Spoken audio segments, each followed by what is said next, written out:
Okay, so this is a really tough question. Prepare I'm yourself. ready. You're I'm ready. So you're going into battle.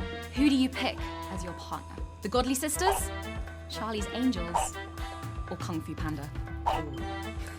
Hi, I'm Alex Gray here with 4-9 to chat all things Shazam, Fury of the Gods, with none other than Lucy Liu. Hi. So Lucy, in real life, you're lovely, and you're used to playing pretty heroic characters in your other films. But in Shazam, you play a character, Calypso, who's still a heroine. but she's pretty evil. No, Helen, Rachel, and I agree that we're not evil because we're here to save our world. So it depends on what side of the coin you're looking at, yeah. So how do you explain turning innocent passerbys in a museum to stone? Collateral damage. Okay, so this is a really tough question. Prepare I'm yourself. ready. You're I'm ready. So you're going into battle. Who do you pick as your partner? The Godly Sisters, Charlie's Angels, or Kung Fu Panda? I would have to say my Godly Sisters. Because the Charlie's Angels, as much as I love those girls so much, the Godly Sisters have special powers. Is a bit of an upper hand. to be And fair. the elements. Because that's, What if about- I'm gonna go with magic in this particular case, yeah. I think that's a wise answer. So you already mentioned you, Helen Mirren, you play 2 of the 3 Godly Sisters, and you make a pretty badass duo. What was it like to work with Helen? Helen is a real life goddess.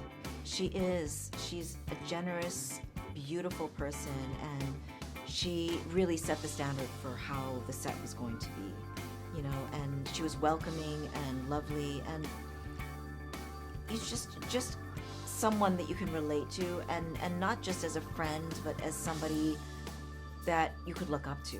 Did you have much time off screen to bond? We did. We went shopping. We had lunch together. We celebrated her birthday. Aw. We took her out to dinner.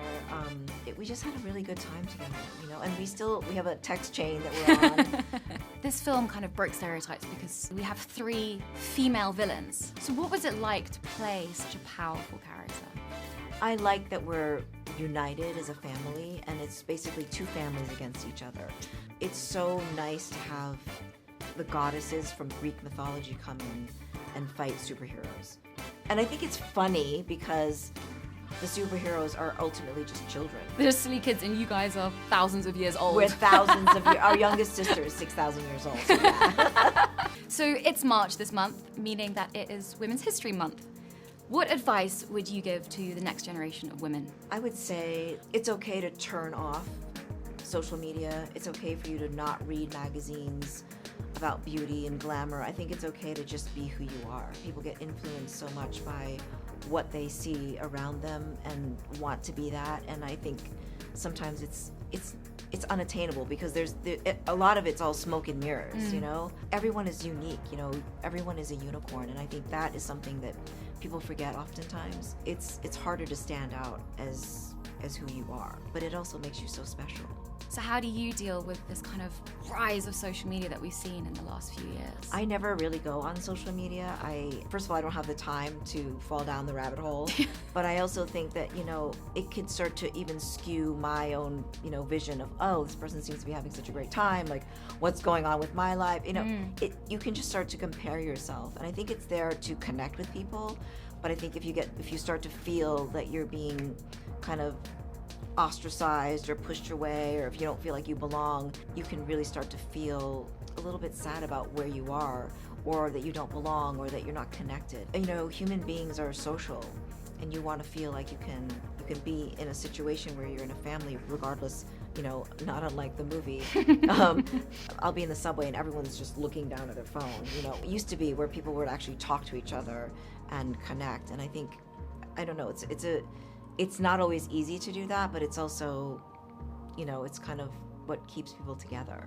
So to wrap this up, I was actually part of a TV show called The Traitors, and in order to win it, you have to lie. Now, there is an assumption that to be a great liar, you have to be a great actress. You're clearly a brilliant actress, but how good are you at lying? I don't know. I think if you lie, you're ultimately going to get caught because you're going to forget what you said. So the less you do that, the better. I think a lot of parents say they have to lie to their children to protect them, whatever. How good are you at lying to your son? If he asks me a question, I will answer it. But if he doesn't ask me more than that, I won't over speak about it. He was playing with friends, and his friend was telling him that that the Easter Bunny and that Santa Claus didn't exist, and he believed that they did. And he said, "Mommy, what do you think?" I said, "If you believe, then it's real." That's a good And answer. that's actually true. Yeah. Right? Because if you believe, then it is real. If you don't believe, then they're not going to show up. It's as simple as that. I think that's a brilliant answer. So thank you so much, Lucy. Oh, it was my You've been pleasure. wonderful, and we can watch Shazam on the 17th of March. Yes, it is almost here. It is almost here. So thank you so much. Thank you.